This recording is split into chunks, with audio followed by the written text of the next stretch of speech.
Start more US based ఈ learning platform. మీరు కూడా స్లాట్ బుక్ చేసుకోవాలంటే ఈ నెంబర్కి కాల్ చేయండి. నమస్తే, నేను జీవి సత్యనారాయణ. ఈరోజు ఈ ఎపిసోడ్లో ఇప్పుడు ఫ్లిప్కార్ట్, ఇప్పుడు అమెజాన్, ఫ్లిప్కార్ట్లు ఉన్నాయి కదా మనకి, మింత్రా అవన్నీ. అలానే ఇప్పుడు ఫ్లిప్కార్ట్ వచ్చి యూపీఐ సర్వీసెస్ కూడా స్టార్ట్ చేయడం జరిగింది. దానివల్ల బెనిఫిట్ ఏంటిది అంటే, ఇప్పుడు ఫోన్పే, గూగుల్ పే ఉంది. ఈ ఫోన్పే, గూగుల్ పే ద్వారానే మనం ఇప్పుడు ఎక్కువ పేమెంట్లు జరుగుతున్నాయి. మ్యాక్సిమం డిజిటల్ పేమెంట్స్ అంతా కూడా హయ్యెస్ట్ అనమాట. అంటే కరెన్సీ రూపంలో మార్చేదానికంటే డిజిటల్ పేమెంట్లే ఎక్కువైనాయి. చిన్నపాటి రైతు బజార్లోకి వెళ్ళి 5 రూపాయలు 10 రూపాయలు కూడా గూగుల్ పేలో, ఫోన్పేలో చేస్తున్నాం. అంటే రాబోయే రోజుల్లో అనుకోండి, ఆల్రెడీ ఇప్పటివరకే చాలా మ్యాక్సిమము క్యాష్ క్యారీ చేసే రోజులు పోయినాయి, అన్ని గూగుల్ పేలు, ఫోన్పే. అలానే ఇప్పుడు ఫ్లిప్కార్ట్ కూడా ఈ యూపీఐ సర్వీస్లోకి రావటం జరిగింది. దీంతో ఏంటిది, ఇది యాక్సిస్ బ్యాంక్తో టైఅప్ అవ్వటం జరిగింది. ఎవరు? ఈ ఫ్లిప్కార్ట్ ఏదైతే కంపెనీ ఉందో, గూగుల్ పే, ఫోన్పే మాదిరి ఫ్లిప్కార్ట్ పేలు ఉంటాయన్నమాట.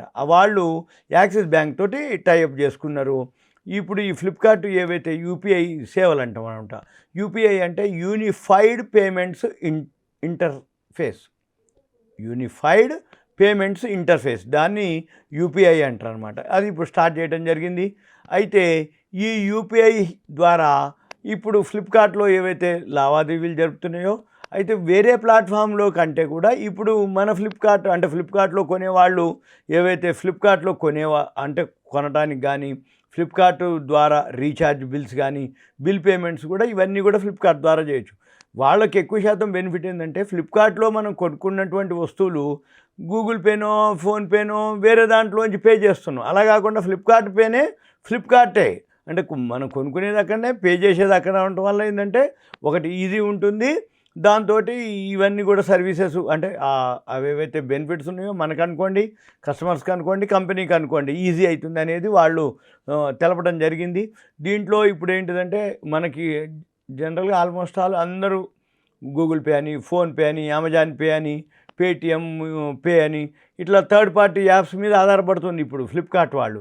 ఇప్పుడు ఏంటిది, సొంతంగా వాళ్ళకే యూపీఐ ఉంటే ఫ్లిప్కార్ట్ వాళ్ళకి ఈ సర్వీసెస్ అన్నీ వాళ్ళకే వస్తాయి, వాళ్ళే చేసుకుంటారు అనేది వీళ్ళు అనటం. అయితే ఈ ఫ్లిప్కార్ట్లో ఇది బెంగళూరు సెంటర్గా పనిచేస్తుంటుంది. అక్కడ ఆ సెంటర్ నుంచి పనిచేస్తుంది బెంగళూరు, ఏది ఫ్లిప్కార్ట్. అయితే వీళ్ళకి 50 crores యూజర్స్ ఉన్నారు, 50 కోట్ల మంది ఉన్నారు. దాంట్లో 14 లక్షల మంది ఈ మన ప్రోడక్ట్స్ ఏవైతే ఉన్నాయో, వాళ్ళు 14 లక్షల మంది సెల్లర్సు ఈ ప్రోడక్ట్స్ని ఫ్లిప్కార్ట్ ప్లాట్ఫామ్ ద్వారా మనకి అమ్మటం జరుగుతుంది. అయితే వీటి ద్వారా ఏం జరుగుతుంది, యాక్సిస్ బ్యాంక్తో టైఅప్ జరగడం వలన ఈ ఫ్లిప్కార్ట్ ఏదైతే యూజర్లు ఉన్నారో దాంట్లోకి వెళ్ళాలన్నమాట. @FK యాక్సిస్ యూజర్లు ఎవరైతే ఉంటారో, ఇప్పుడు మనం యూజ్ చేసేవాళ్ళు @FK యాక్సిస్ అది చేసి యూపీఐ సేవల్ని మనము రిజిస్టర్ చేసుకొని యూపీఐ సేవల్ని మనము తీసుకోవచ్చు. అయితే మొట్టమొదట ఇప్పుడు ఈ ఆండ్రాయిడ్ యూజర్స్కే ఇది డౌన్లోడ్ అవుతుంది, మిగతా పెద్దగా కావు. కాకపోతే మున్ముందు రాబోయే రోజుల్లో మిగతా వాటికి కూడా ఇది చేస్తాము అని చెప్పేసి చెప్పడం జరిగింది. అయితే ఫస్ట్ సారి ఎవరైతే పేమెంట్ చేస్తారో వాళ్ళకు ఒక 25 రూపీస్ క్యాష్ బ్యాక్ కూడా ఇస్తామని వాళ్ళు చెప్పడం జరిగింది. అయితే దీంతో ఏంటిది అంటే, ఫ్లిప్కార్ట్ వాళ్ళు యాక్సిస్ బ్యాంక్తో టైఅప్ అవటం, క్రెడిట్ కార్డ్స్ కూడా యాక్సిస్ బ్యాంకు అంటే అగ్రిమెంట్ అనమాట. అంటే యాక్సిస్ బ్యాంక్తో టైఅప్, ఫ్లిప్కార్ట్ అకౌంట్లు, ఫ్లిప్కార్ట్ మన పేమెంట్లన్నీ త్రూ ఏ బ్యాంకు, యాక్సిస్ బ్యాంక్తో జరుగుద్ది. అయితే నెక్స్ట్ క్రెడిట్ కార్డులు కూడా పాస్ ఆన్ చేయడం జరుగుతుంది. ఇప్పుడు యూపీఐ సేవలు కూడా మనకి ఈ యాక్సిస్ బ్యాంకు తోటే మనకి జరగడం జరుగుతుంది. ఇంకా ఏంటిది అంటే, వాల్మార్ట్కు చెందిన, అంటే ఇది ఈ ఫ్లిప్కార్ట్ ఎవరిది అంటే వాల్మార్ట్కు చెందినది అనమాట. ప్రతిదానికి ఒకటి పేరెంట్ ఉంటారు, అంటే పేరెంట్ కంపెనీ ఉంటుంది, దాని నుంచి వచ్చినటువంటివి ఉంటాయి అన్నమాట. ఇది ఫ్లిప్కార్ట్ ఎవరిది అంటే వాల్మార్ట్ వాళ్ళది. వాల్మార్ట్ అంటే వరల్డ్లోనే ఫేమస్ ఉన్నటువంటి సూపర్ మార్కెట్. అయితే వాళ్ళు ఫైనాన్షియల్ అంటే ఫిన్టెక్ సెక్షన్లోకి విస్తరించాలని వాళ్ళు ప్లాన్ చేస్తున్నారు. ఇప్పుడు సూపర్ మనీ పేరుతోటి వీళ్ళకి లోన్లు ఇవ్వటం, తర్వాత దానికి కూడా రెడీ అవుతారు. అంటే సూపర్ మనీ పేరుతో లోన్లు ఇద్దామని, మళ్ళీ తర్వాత సూపర్ మనీ పేరుతోటి ఇన్సూరెన్సులు, ఇంకా ఫైనాన్షియల్ సర్వీసెస్ కూడా ప్లాన్ చేసే ఆలోచనలో వీళ్ళు ఉన్నారు. తర్వాత వీళ్ళు కొత్త ఎంటిటీ కోసం అని ఫ్లిప్కార్ట్ $20 మిలియన్ కూడా వీళ్ళు పెట్టుబడి పెట్టడానికి పెడుతున్నట్టుగా ఒక ఇన్ఫర్మేషన్ ఉంది.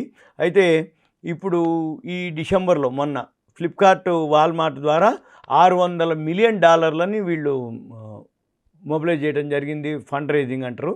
అయితే మొత్తం $1 బిలియన్ మొబిలైజ్ చేసే ఫండ్ రైజింగ్ ఉండే ప్లాన్లో ఉన్నారు వీళ్ళు. అయితే కంపెనీ యొక్క వాల్యూ ఇప్పుడు ప్రజెంట్ $32.55 బిలియన్ ఉందని ఒక అంచనా అనమాట. అయితే ఈ ఎప్పుడైతే ఫుడ్టెక్ అంటే జొమాటో ఏదైతే ఉందో వాళ్ళు కూడా మన యూపీఐ సేవలు స్టార్ట్ చేయడం జరిగింది. జొమాటో వాళ్ళు కూడా అంటే చాలామంది రావడం జరుగుతుంది ఇప్పుడు ఏది యూపీఐ సేవలకి.